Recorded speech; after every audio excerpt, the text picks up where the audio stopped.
Exponential functions और logarithmic functions important functions हैं। इनकी कुछ प्रॉपर्टीज देखते हैं कि एक्चुअली ये होते क्या हैं। जो मेरे पास एक्सपोनेंशियल फंक्शन होता है, एक फंक्शन होगा ये जिसकी हमारे पास डोमेन क्या होगी, रियल नंबर से लेके पॉजिटिव रियल नंबर तक। ये तो है आपके पास डोमेन है इसकी रियल नंबर, और ये लिखी है मैंने इसकी रेंज क्या होगी, इसकी रेंज होगी पॉजिटिव रियल नंबर्स। देखिए आपके पास ये रियल लाइन होती है, रियल लाइन को हम 3 पार्ट्स में डिवाइड कर सकते हैं। ये तो हो गया आपके पास 0, -इंफिनिटी टू +इंफिनिटी। जो 0 से लेके इस तरफ बना है ये तो बनेगा पॉजिटिव रियल नंबर, ये होगा नेगेटिव रियल नंबर, और एक पार्ट होगा ये 0। जो पॉजिटिव रियल नंबर है वो 0 से बड़े, 0 इंक्लूड नहीं होगा, 0 से बड़े जितने भी नंबर्स हैं वो सभी ये सभी पॉजिटिव रियल नंबर्स होंगे। इसकी जो रेंज है, रेंज ली है हमने पॉजिटिव रियल नंबर, ये सभी के सभी रियल नंबर्स के लिए डिफाइन होता है। इसका ग्राफ देखते हैं। जो एक्सपोनेंशियल फंक्शन का ग्राफ जाएगा हमारे पास, एक्सपोनेंशियल फंक्शन को हम डिफाइन होता है हमारे पास कि a की वैल्यू क्या हो सकती है, ग्रेटर देन 0 के लिए होता है मेरे पास ये फंक्शन। इसे मैं ब्रेक कर लेता हूं 1 पे, तो ये इन सभी वैल्यूज के लिए डिफाइन होता है। अगर हम a की वैल्यू ले ग्रेटर देन 0, यहां से लेके 1 तक इसका ग्राफ अलग बनता है। मैं बात करना चाह रहा हूं कि 1 से बड़े नंबर्स के लिए इसका ग्राफ क्या बनेगा।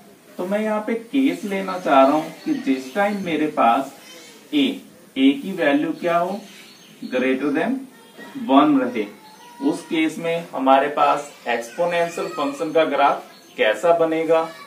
क्योंकि एक्चुअली बात की जाए तो ये नंबर जो मेरे पास एक्सपोनेंशियल फंक्शन है नेगेटिव नंबर्स के लिए डिफाइन नहीं होता।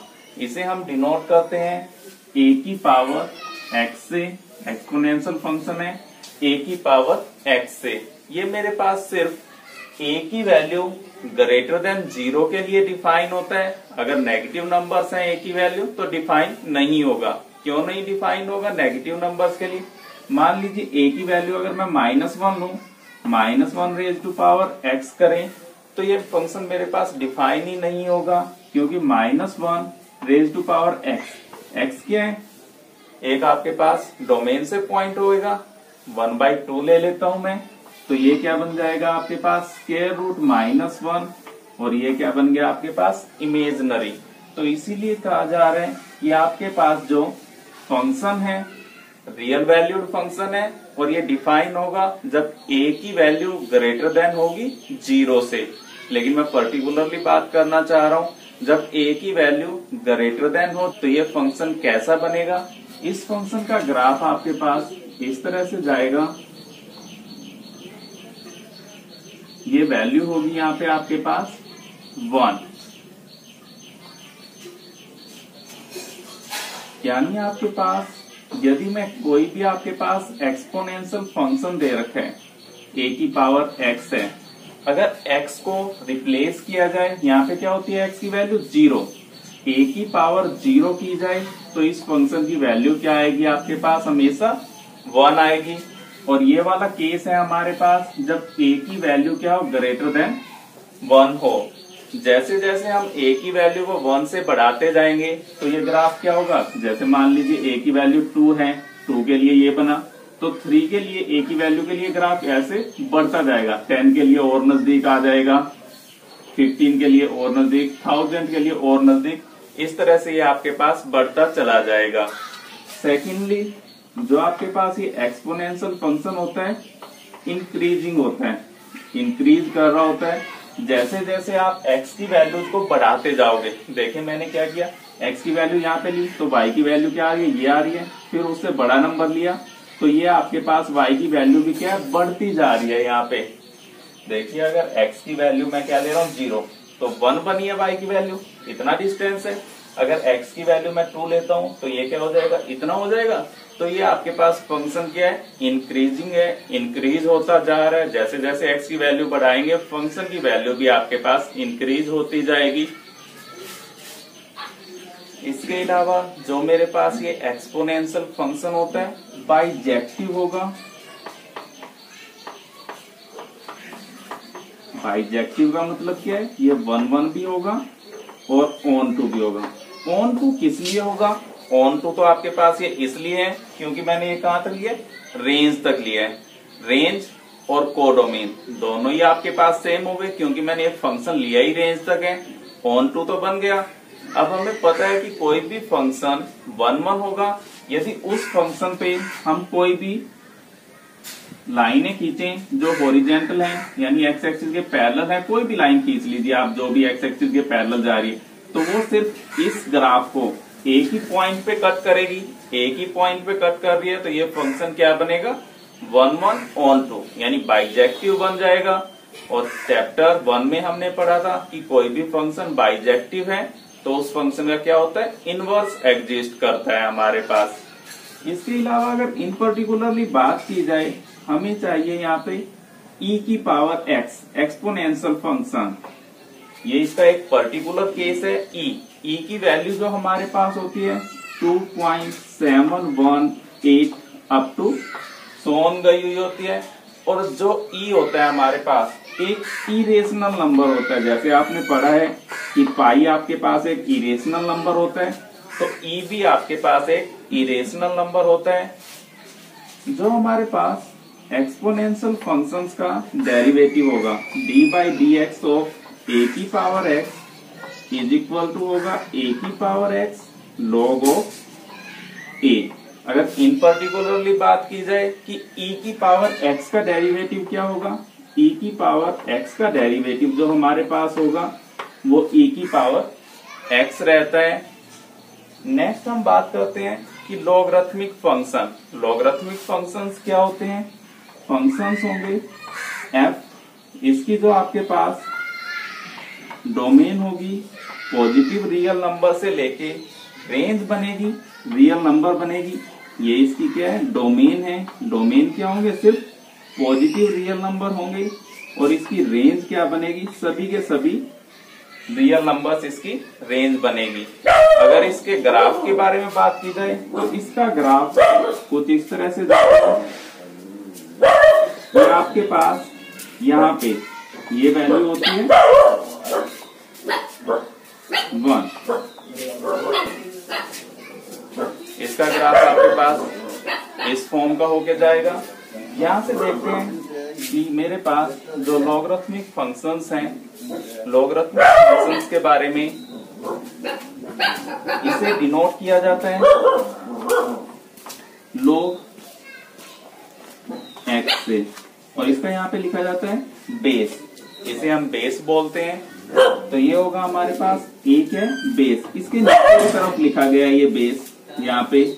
और जो ये फंक्शन भी हमने इसका ग्राफ बनाया है log बेस a x का, यहाँ पे भी हमने a को क्या लिया है, ग्रेटर देन 1 लेके चले हैं। यहाँ पे देखिए यदि मेरे पास x की वैल्यू 1 है, log बेस आपके पास कुछ भी हो, अगर x की वैल्यू 1 है तो इस फंक्शन की वैल्यू क्या बन रही है, 0। यानी x इज इक्वल टू 1 पे जो आपके पास लॉगरिथमिक फंक्शन की वैल्यू बनेगी वो बनेगी आपके पास 0। अगर इस फंक्शन के डेरिवेटिव की बात की जाए, चलिए एक चीज और लिख लेते हैं कि ये फंक्शन भी आपके पास क्या होता है, बाइजेक्टिव बनेगा। बाइजेक्टिव का मतलब ये 1 1 ऑन टू बनेगा। रेंज तक लिया है, ऑन टू तो हो गया। 1 1 किस लिए, आप कोई भी एक लाइन ड्रॉ कीजिए। अगर मैं कोई भी लाइन ड्रॉ कर रहा हूँ पैरेलल टू एक्स एक्सिस, तो वो इस ग्राफ को सिर्फ एक ही पॉइंट पे कट करती है। तो ये फंक्शन आपके पास 1 1 भी होगा, ऑन टू भी है, तो ये बाइजेक्टिव बन रहा है। तो इस फंक्शन का भी इनवर्स आपके पास एग्जिस्ट करेगा। जो लॉगरिथमिक फंक्शन का डेरिवेटिव होगा, डेरिवेटिव हो log x, यहाँ पे हम बेस लेते हैं e। क्या होगा आपके पास 1/x होगा। और ई को क्या कहा जाता है, जो ई हमने यहाँ पे ऊपर एक्सपोनेंशियल फंक्शन डिफाइन किया था, ई को बोला जाता है नेचुरल एक्सपोनेंशियल। ये नेचुरल एक्सपोनेंशियल बोला जाता है ई को। अब बात करते हैं कि इन दोनों फंक्शंस में क्या रिलेशन है।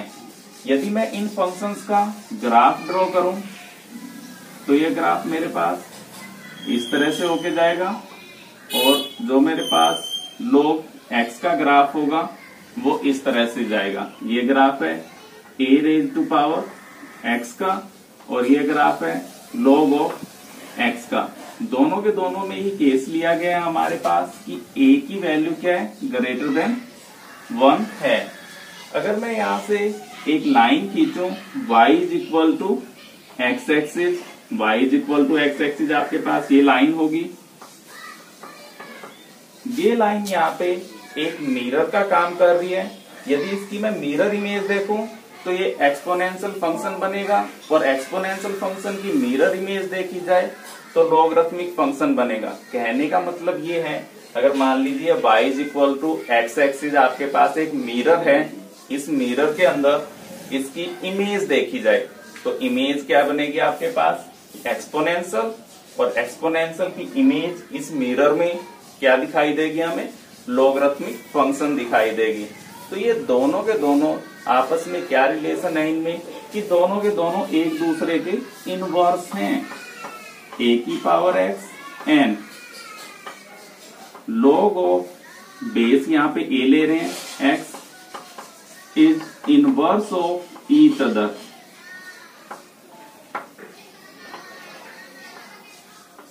एक दूसरे के ये क्या है, इनवर्स फंक्शंस हैं। यहाँ पे बेस a लिया गया है। इसके अलावा अगर देखा जाए, मेरे पास दे रखा हो कि a⁻x इज इक्वल टू दे दिया जाए y, if and only if log of y base a is equal to x। ये रिलेशन होता है इन दोनों फंक्शंस में कि हमारे पास यदि a⁻x इक्वल टू y दे रखा है तो ये चीज लिखिए या ये वाली चीज लिखिए, दोनों सेम ही होती हैं कि log of ay is equal to होगा हमारे पास x के इक्वल। कुछ फॉर्मूलेज करते हैं। सबसे पहले यदि मेरे पास कभी भी आपको log ऑफ a और यहाँ पे भी a मिले तो इसकी वैल्यू क्या आती है हमारे पास 1। वो 1 किस लिए बनता है, इसे लिखा जा सकता है log of a by log of a। जो आपके पास यहाँ पे ये बेस में दे रखा होता है ये नीचे चला जाता है, दोनों कैंसल आउट होके वैल्यू देते हैं 1 के इक्वल। इसको जनरल लिखवा देता हूं मैं कि हमारे पास फॉर्मूला होता है log of a x is equal to लिखा जाता है log of x upon log of a। ये क्या हो गए दोनों, log ऑफ x ये आ गया अपॉन में log ऑफ a। इनका बेस क्या हो सकता है, कुछ भी रख सकते हो आप। यहाँ पे मैं बेस कर रहा हूं इसका e, दोनों का बेस सेम किया जा सकता है। यहाँ पे यदि बात की जाए कि log ऑफ, हम बात कर रहे हैं मैक्सिमम सभी क्वेश्चंस में बात की जाएगी जब भी हमें खाली log लिखा हुआ दिखाई देता है तो यहाँ पे मेरे पास क्या होता है कि यहाँ पे आपके पास नेचुरल एक्सपोनेंट होता है। जब भी हम खाली log लिखेंगे तो इसका मतलब क्या होगा, log इसका बेस क्या रहेगा, e रहेगा। यदि log of m raise to power n इसकी बात की जाए तो ये इक्वल टू होगा n log ऑफ m के equal log of m into n। यदि दो फंक्शंस आपके पास प्रोडक्ट में दे रखे हैं तो ये होगा आपके पास log of m plus log of n। यदि log of m by n दे रखा है, दो फंक्शंस आपके पास क्या है, डिवीजन में दे रखे हैं, तो ये log आपके पास बन जाएगा logarithmic of m minus log of n। तो बात करते हैं कि आज के लेक्चर में हमने क्या क्या किया। सबसे पहले तो हमने ये किया कि आपके पास किसी भी एक्सपोनेंशियल फंक्शन का a raise to power x का डेरिवेटिव होगा a raise to power x log a। अगर पर्टिकुलरली बात की जाए e raise to power x का डेरिवेटिव होगा e raise to power x, same formula लगाते हैं log ऑफ e, तो वो आपस में कैंसल आउट होके क्या वैल्यू देंगे 1। तो e raise to power x का डेरिवेटिव होगा e raise to power x। Secondly हमने देखा कि एक्सपोनेंट जो आपके पास लॉगरिथमिक फंक्शन है इसका डेरिवेटिव बनेगा 1/x। जो आपके पास लॉगरिथमिक फंक्शन और एक्सपोनेंशियल फंक्शन है क्या है, एक दूसरे के इनवर्स हैं। यहां से हमने देखा कि आपके पास ये वाले 3 फॉर्मूले आप रिमेंबर कर लीजिए कि log of m raise to power n दे रखा है तो n सामने आ जाएगा, log ऑफ m होगा। यदि log of m into n दे रखा है, प्रोडक्ट है, तो इक्वल टू होगा log of m plus log of n के इक्वल। और log of m by n दे रखा है तो ये इक्वल टू होगा log of m minus log of n के इक्वल। और एक और चीज, यदि आपके पास कभी भी log ऑफ e लिखा मिलता है खाली, तो ये आपके पास कैंसल आउट होके 1 बन जाता है। तो ये आपके पास वैल्यू क्या आएगी इसका, जब भी आपके पास यहाँ पे बेस नहीं लिखा हुआ है तो इसका मतलब क्या होगा, आपके पास बेस क्या दे रखा है, e दे रखा है।